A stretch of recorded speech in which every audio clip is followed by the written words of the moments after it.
কখনো কখনো আমরা ভাবি যে কোনো ব্যক্তি যিনি ধর্মের পথে চলেছেন, যদি তার দ্বারা কোনো ভুল হয়ে থাকে তাহলে নিয়তি তাকে সেই মুহূর্তেই কঠোর শাস্তি দেন। কিন্তু সেই সব মানুষ যারা সংসারের সবথেকে বড় অধর্মী, বহু নিকৃষ্ট মানের কাজ করেন, তাদের নিয়তি অনেক সুযোগ দেন। তাদের নিয়তি এরকম কঠোর প্রহার করেন না। এই ভাবনা কখনো না কখনো মনে আসেই। ভেবে দেখুন কেন? আসলে জীবনকে বেশিরভাগ মানুষ একভাবেই দেখে থাকেন, বিভিন্ন স্তরে একে দেখা উচিত।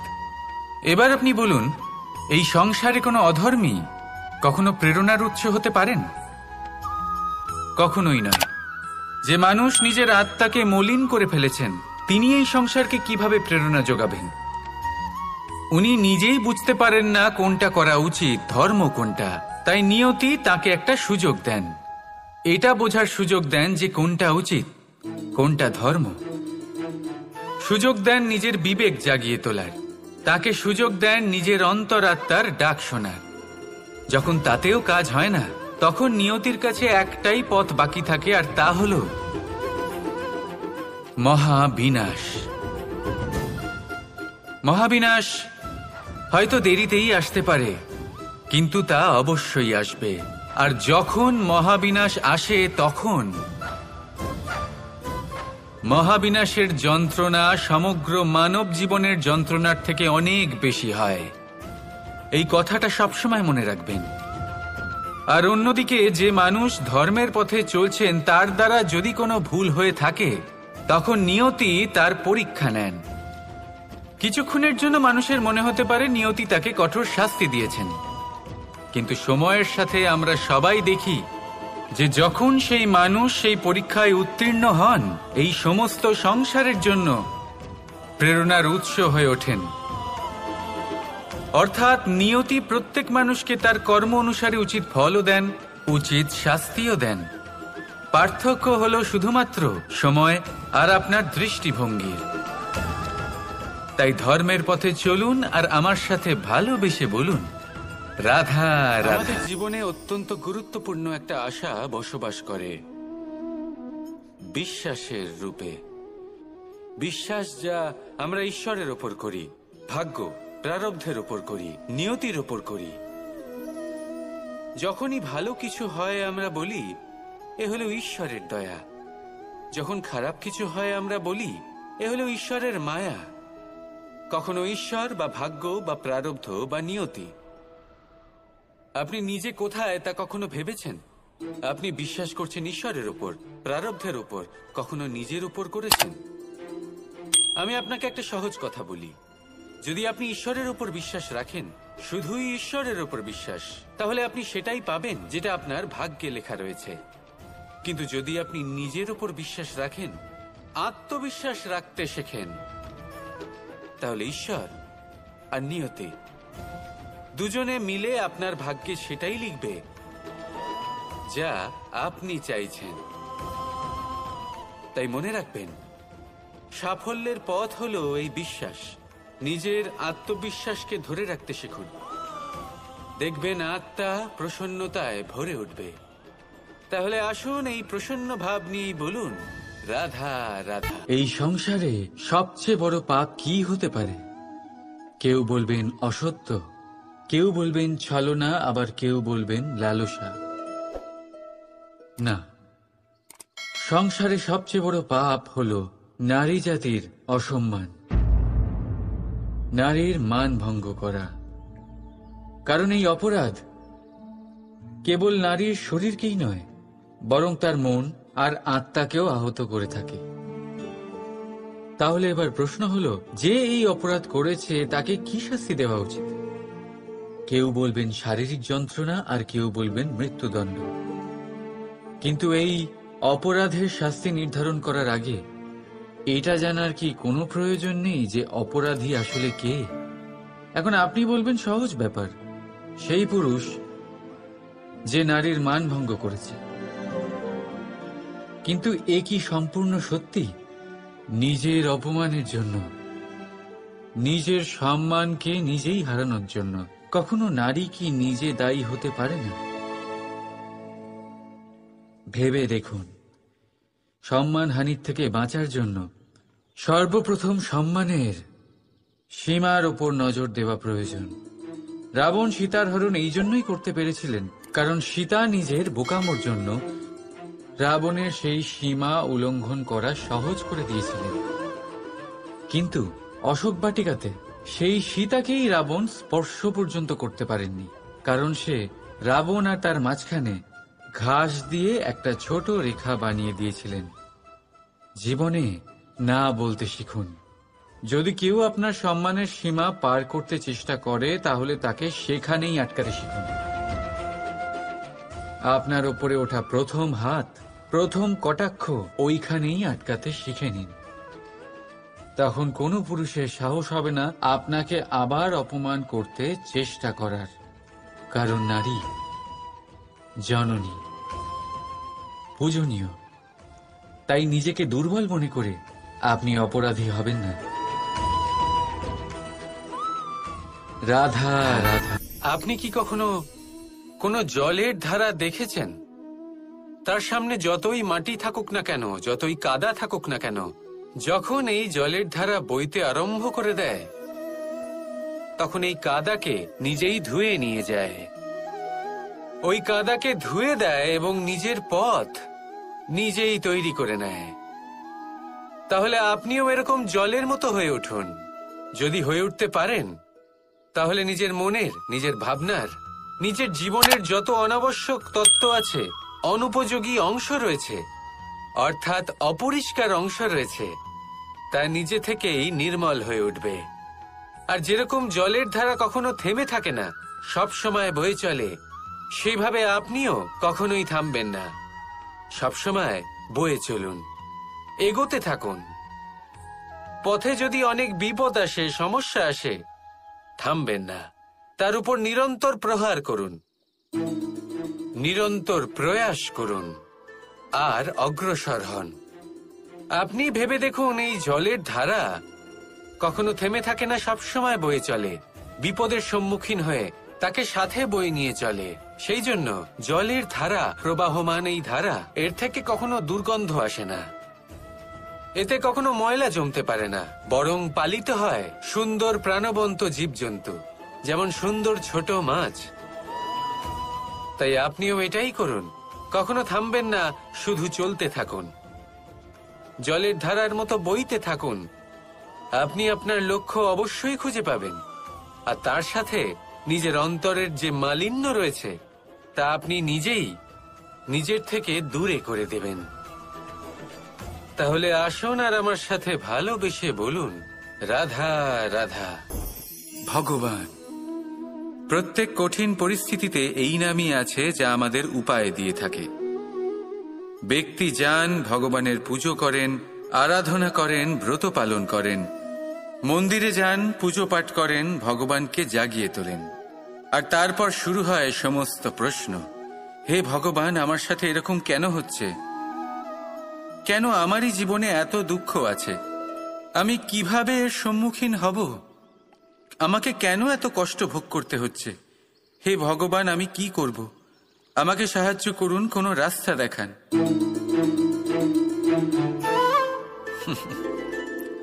চলুন আমি আপনাকে একটা প্রশ্ন করি। মন্দিরে যাওয়ার চেষ্টা করার আগে আপনি কি জীবনে ততটা চেষ্টা করেছেন যতটা সেই সমস্যাকে দূর করার জন্য দরকার ছিল? দ্বিতীয় প্রশ্ন, ভগবানকে জাগানোর পূর্বে আপনি কি নিজেকে জাগিয়ে তুলেছেন? আপনি কি আলস্য ত্যাগ করেছেন? তৃতীয় প্রশ্ন, ভগবানকে জিজ্ঞাসা করার আগে আপনি কি নিজেকে জিজ্ঞাসা করেছেন যে আমি কেন এত অসফল হচ্ছি? যদি না করে থাকেন তাহলে সবার আগে এটা করুন। আপনি সমস্ত প্রশ্নের উত্তর পাবেন, সমস্ত বিপদের পরিত্রাণ পাবেন।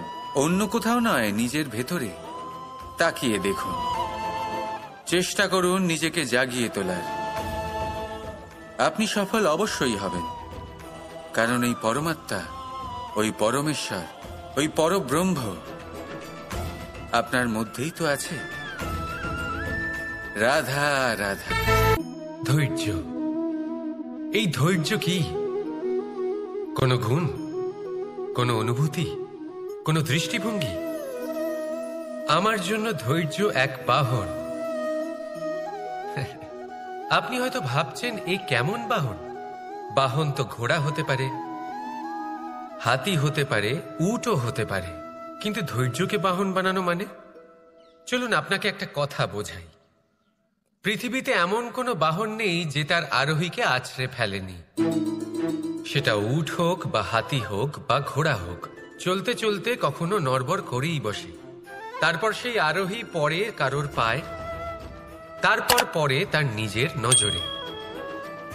কিন্তু ধৈর্যরূপী বাহন কখনো কাউকে ফেলে না, কখনো না। না সেই আরোহী কারোর পায়ে পড়ে, আর না তো নিজের নজরে। কারণ ধৈর্য আপনাকে বিবেক প্রদান করে, বিবেক আপনাকে পরিকল্পনায় সাহায্য করে, আর পরিকল্পনা প্রদান করে আপনাকে শক্তি, আপনার লক্ষ্যের দিকে অগ্রসর হওয়ার। বুঝলেন? ধৈর্যকে সঙ্গে রাখুন, নিজেকে আরো ধৈর্যশীল করে তুলুন। এই ধৈর্যের সাহায্যে আরোহণ করে দেখুন কিভাবে এই বাহন আপনাকে আপনার গন্তব্যে পৌঁছে দেবে। রাধা রাধা। আমাদের মনে যখন কোনো প্রশ্ন ওঠে, কোনো দ্বন্দ্ব জাগে, তখন আমরা যাই আমাদের গুরুর কাছে, আমাদের আরাধ্যের কাছে গিয়ে জিজ্ঞেস করি। এইভাবেই একদিন আমি পৌঁছলাম আমার আরাধ্যের কাছে, আমার মহাদেবের কাছে, আর ওনাকে প্রশ্ন করলাম যে মহাদেব, জীবনে আনন্দ পাওয়ার, উৎসব পালনের, প্রেম ভাগ করে নেবার, জীবনকে উপভোগ করে নেওয়ার সর্বশ্রেষ্ঠ সময় কোনটা? মহাদেব হাসলেন আর উনি বললেন, জীবনে উৎসব পালনের সব থেকে শ্রেষ্ঠ দিন হলো মৃত্যুর ঠিক আগের দিনটা। প্রেম ভাগ করে নেওয়ার সব থেকে শ্রেষ্ঠ মুহূর্ত হলো মৃত্যুর ঠিক আগের মুহূর্ত। জীবনকে উপভোগ করে নেওয়ার সর্বশ্রেষ্ঠ প্রহর হলো মৃত্যুর এক প্রহর পূর্বে। তখন আমি চমকে গেলাম। আমি বললাম, কিন্তু মহাদেব, মৃত্যু তো অনিশ্চিত, আমরা জানিও না কবে আমাদের মৃত্যু হবে। মহাদেব আবার হাসলেন। উনি বললেন যে যদি আমরা এভাবে জীবন কাটাই যে আমরা জীবনের প্রত্যেক দিন, প্রত্যেক মুহূর্ত, প্রত্যেক প্রহর শেষ বলে মনে করি, তাহলে আমাদের সমস্ত জীবন আনন্দের সাথেই অতিবাহিত হবে। কি বলেন? তাহলে আপনিও এই কথা মনে রাখুন আর আমার সাথে ভালোবেসে বলুন, রাধা রাধা। প্রশান্তি জড়িত নিদ্রা মানুষের জীবনের একটা অত্যন্ত গুরুত্বপূর্ণ সুখ এবং প্রয়োজনীয়তাও। দেখতে গেলে এই সংসারের প্রত্যেক পশু পাখি, প্রত্যেক জীব অবশ্যই নিদ্রা প্রাপ্ত করেন, কিন্তু মানুষ, যার মধ্যে বিচার বিবেচনা করার শক্তি অন্যদের থেকে অনেক বেশি, তার কিন্তু ঘুমের কিছু সমস্যা অবশ্যই হয়। কি বলেন? তাই তো? এবার এর কারণ কি? চিন্তা। এবার চিন্তা আমাদের সবার জীবনে আছে। আমরা সকলে জানি যে চিন্তা কখনো আমাদের সাহায্য করে না, তাও আমাদের জীবনে আছে। কেন? চিন্তার মাধ্যমে কি কখনো কোনো সমস্যার সমাধান হয়েছে? অর্থের চিন্তা করলে কি অর্থ লাভ হয়? ভবিষ্যতের চিন্তা করলে কি ভবিষ্যৎ ঠিক হয়ে যায়? স্বাস্থ্যের চিন্তা করলে কি স্বাস্থ্য নিজে থেকেই ঠিক হয়? হয় না। তাহলে এই সব কিছু থেকে আমাদের একটা ছোট্ট শিক্ষা অবশ্যই লাভ করা উচিত। আপনিও আপনার কাঁধ থেকে চিন্তার এই বোঝা নামিয়ে ফেলুন। আর এই সব ইচ্ছে একত্রিত হয়ে আমাদের মনে চিন্তা উৎপন্ন করে। তাই এই চিন্তাগুলিকে ত্যাগ করুন। প্রকৃতির প্রেমের ওপর বিশ্বাস রাখুন। মনে রাখবেন, যিনি চিন্তা মুক্ত হবেন তিনি চিতা মুক্ত হবেন। সুখের নিদ্রা প্রাপ্ত করুন, আর নিদ্রায় যাবার আগে আমার সাথে ভালোবেসে বলুন, রাধা রাধা। কর্ম এবং ফল। মানুষের স্বভাব হলো এটাই যে তিনি নিজের প্রত্যেক পরিশ্রমের প্রতিফল প্রার্থনা করেন। বেশিরভাগ সময় এই ফলাফলের চিন্তা করতে করতে, কল্পনা করতে করতে উনি কর্ম করতে থাকেন যে আমি এই কাজটা করলে এই ফল পাবো, সেই সব কল্পনা করতে থাকেন যা না তার হাতে আছে, না আছে অধিকার আর না আছে নিয়ন্ত্রণ। উনি শুধু নিজের কর্ম করতে পারেন। উনি কি ফল পাবেন তা তার হাতে কখনোই নেই। তাই আপনিও শুধুমাত্র কর্ম করতে থাকুন, ফলের চিন্তা করবেন না। মনে রাখবেন, শিকড় এবং শাখা যেভাবে একে অপরের সাথে জড়িয়ে, সেইভাবেই একে অপরের সাথে জড়িয়ে কর্ম এবং ফল। যেরকম কর্ম আপনি করবেন সেরকম ফল আপনি অবশ্যই পাবেন। তাই এই ফলের আশায় কর্মের সময় কখনোই নষ্ট করবেন না, কারণ যে ব্যক্তি সময় নষ্ট করেন, সময় সেই ব্যক্তিকে অবশ্যই নষ্ট করে দেয়। কর্ম করুন নিঃস্বার্থভাবে, ফলের চিন্তা করবেন না, আর আমার সাথে ভালোবেসে বলুন রাধা রাধা। জীবনে সবসময় সেটা হয় না যা আমরা চাই, তেমন ভাবে হয় না যেমন ভাবে আমরা চাই। এবার তাতে আমরা দুঃখ পাই, নিরাশ হয়ে পড়ি, ভাগ্যকে দোষ দিই অথবা অন্য কাউকে বা নিজেকে। কিন্তু সত্যটা কি সেটা আমাদের জানতে হবে। এই সংসার নির্মিত হয়েছে পাহাড় দ্বারা এবং পাথর দ্বারা। তাই প্রত্যেক স্থানে ছোট ছোট ছোট ছোট নুড়ি পাথর তো অবশ্যই থাকবে। এগুলো এড়িয়ে যাওয়া সম্ভব নয়, আর এই কথাটা আমরা সকলে জানি। এবার এইভাবেই আমাদের জীবনে নানান রকমের সমস্যা লেগেই থাকে। এর হাত থেকে কোনোভাবেই নিস্তার পাওয়া সম্ভব নয়। একটা সমস্যা এড়াতে যান, দ্বিতীয় চলে আসবে, দ্বিতীয় সমস্যা এড়াতে যান, তৃতীয় চলে আসবে। কিন্তু সমস্যা জীবনে থাকবেই, আর আপনাকে সাহায্য করার জন্যই থাকবে কোনো না কোনো রূপে। আপনার চারপাশে পাথর আছে, এটা আপনার উপর নির্ভরশীল আপনি কি করবেন, কোন পথে অগ্রসর হবেন এবং কিভাবে অগ্রসর হবেন। এবার দেখুন, এটা তো সবসময় সম্ভব নয় যে আপনার পদতলে ফুলের চাদর থাকবে, এটা তো অসম্ভব। সেই জন্য উচিত এটাই হবে যে আপনি পাদুকা পরিধান করে জীবনে অগ্রসর হন। এর সারমর্ম এটাই, যখনই জীবনে সমস্যা আসবে দৃঢ় হয়ে সম্মুখীন হন এবং এটা বোঝার চেষ্টা করুন যে এই সমস্যা জীবনে কেন এলো, কি শিক্ষা দিয়ে গেল। আপনার মধ্যে দোষ অবশ্যই থাকবে, তাকে গুণে পরিবর্তিত করুন। এই জীবন আরো বেশি সহজ সরল হবে এবং প্রসন্ন হয়ে বলবে রাধা রাধা। জীবনে ক্ষমা চাওয়া তাও কিছুটা সহজ, ক্ষমা করতে পারা অত্যন্ত কঠিন। ক্ষমা দুই অক্ষরের এই শব্দ হতে পারে, কিন্তু অত্যন্ত বড় এই শব্দ, অত্যন্ত গুরুত্বপূর্ণ এই শব্দ। কখনো কখনো অন্য কাউকে ক্ষমা করে দেওয়া তাও কিছুটা সহজ কাজ, কিন্তু নিজেকে ক্ষমা করতে পারা অত্যন্ত কঠিন হয়ে দাঁড়ায়।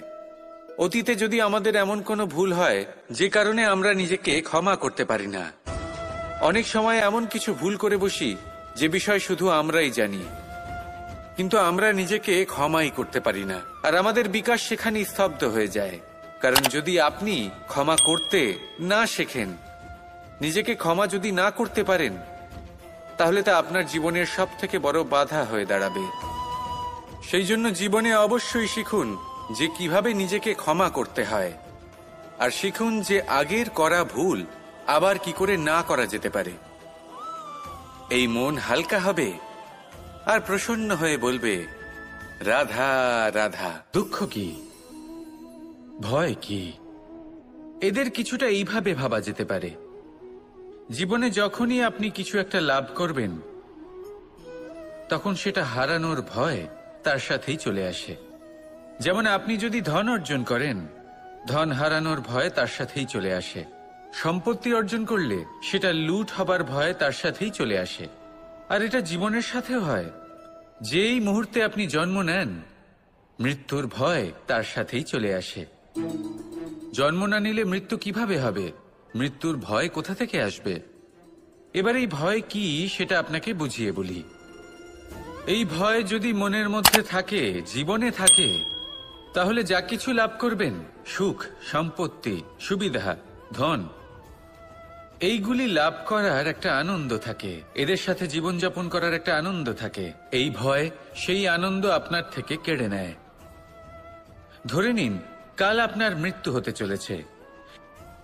এবার কালকের মৃত্যুর ভয় আজই মনে পুষে রাখলে তাহলে এই ভয় আজকের সুখ, আজকের শান্তি আপনার থেকে কেড়ে নেবে। ভয় এটাই করে। সেই জন্য মনে রাখবেন, ভয়ের সঙ্গ আপনি ত্যাগ করে দিলে জীবন যাপনের যে সুখ তা চিরকাল আপনার সাথে থাকবে। আসুন আর আমার সাথে ভালোবেসে বলুন, রাধা রাধা। কাল, আজ এবং কাল, আমাদের সমগ্র জীবন এই তিনটির আশেপাশেই ঘুরতে থাকে। আমরা সবসময় বিগত সময়ের বিষয়ে ভাবতে থাকি। অতীতে যদি আমাদের দ্বারা কোনো ভুল হয়, সেই বিষয়ে ভেবে ভেবে আমরা সবসময় অনুতাপ করতে থাকি। এটা উচিত নয়। দেখুন, অতীতের থেকে শিক্ষা লাভ করা অত্যন্ত আবশ্যক, কিন্তু সেই ভুল যাতে আবার না হয় সেই কাজটা কিন্তু আপনাকে বর্তমানেই করতে হবে, তাই না? দ্বিতীয় কথা, আমরা সবসময় ভাবি আগামী দিনের বিষয়ে, ভবিষ্যতের বিষয়ে।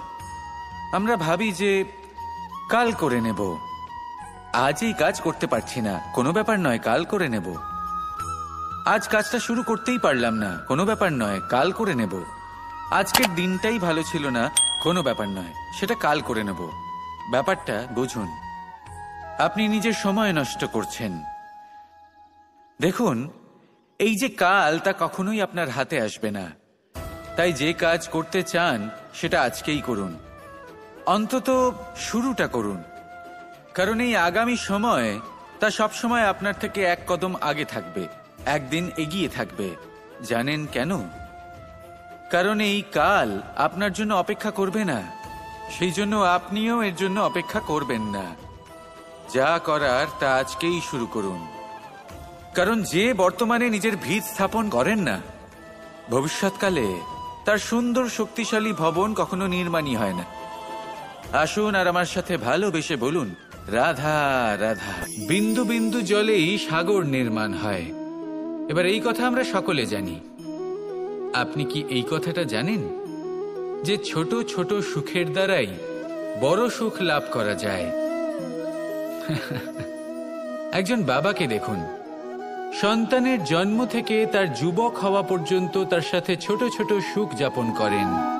এই ছোট ছোট সুখগুলি তাদের প্রেমের সম্পর্কে গভীরতা নিয়ে আসে, এবং প্রেমের এই গভীরতা তাদের জীবনে বড় সুখ নিয়ে আসে।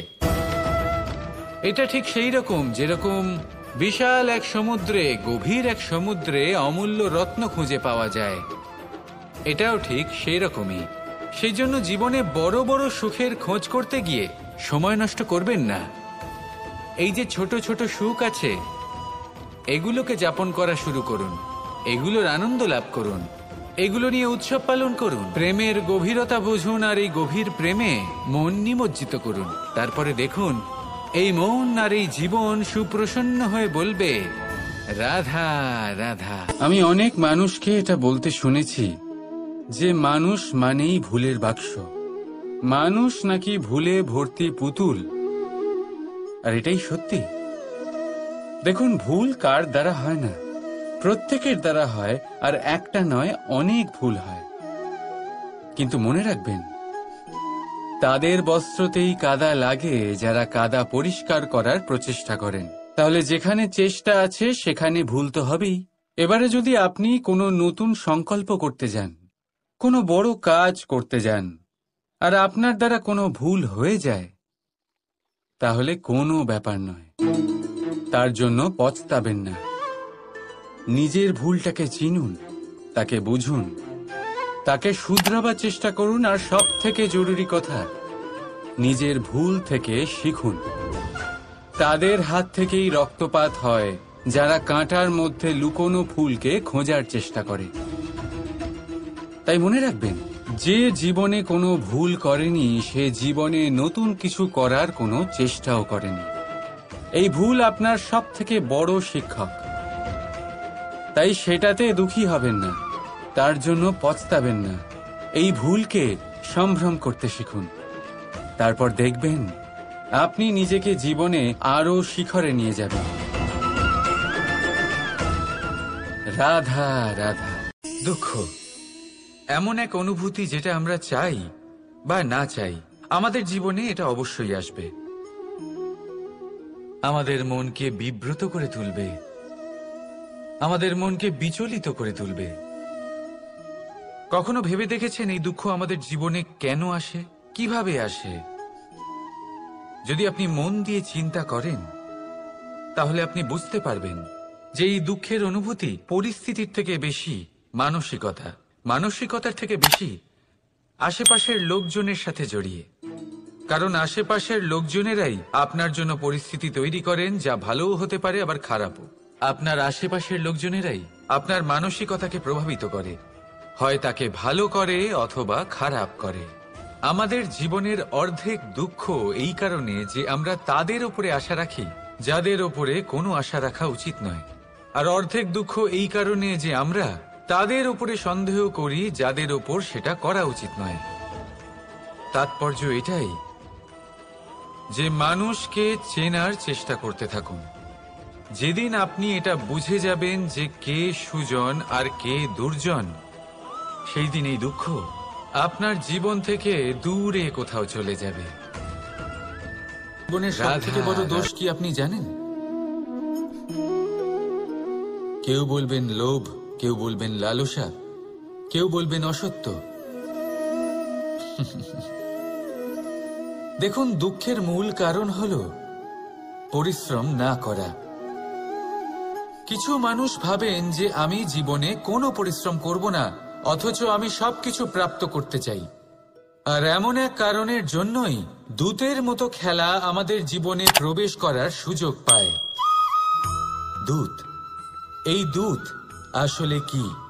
দূত অর্থাৎ কোনো পরিশ্রম ছাড়াই অন্য কেউ পরিশ্রম করে যা অর্জন করেছেন, যে সুখ সুবিধা অর্জন করেছেন, তা নিজের জন্য শুধুমাত্র একটা খেলার মাধ্যমে নিজের করে নেবার ইচ্ছে। আর এই ইচ্ছে অত্যন্ত বিনাশকারী হতে পারে। এই ইচ্ছে যদি আপনার বিবেক, আপনার মন, আপনার চেতনা, আপনার ভাবনা প্রবাহিত করে ফেলে, তারপরে আপনি চেষ্টা করতে শুরু করে দেবেন, আর সেইখান থেকেই আপনার পতন শুরু হবে। এই চেষ্টা করবেন যে অন্য কারোর জীবনের সমস্ত ধন, তার সমস্ত জীবন সম্পূর্ণভাবে নিজের করে নেওয়ার। কারণ প্রথমে আশা জাগ্রত হয়, আর এই আশা হতাশায় পরিণত হতে সময় লাগে না। এই হতাশা কুণ্ঠায় পরিণত হতে সময় লাগে না, কুণ্ঠা লোভে পরিণত হতে সময় লাগে না, আর এই লোভ প্রতিশোধ স্পৃহাতে পরিণত হতে সময় লাগে না। আর যখন এই সব কিছু হয়, আপনি দুষ্ট হয়ে যান। আর সবাই জানেন যে প্রত্যেক দুষ্ট ব্যক্তির পতন হলো অবশ্যম্ভাবী। তাই নিজেকে দূতের থেকে দূরে রাখুন আর পরিশ্রমকে নিজের কাছে টেনে নিন।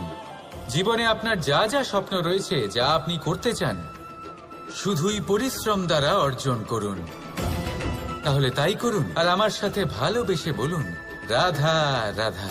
কথায় বলা হয়, জীবনে ভালোবাসাই হলো সুখের মূল। এটা সত্য।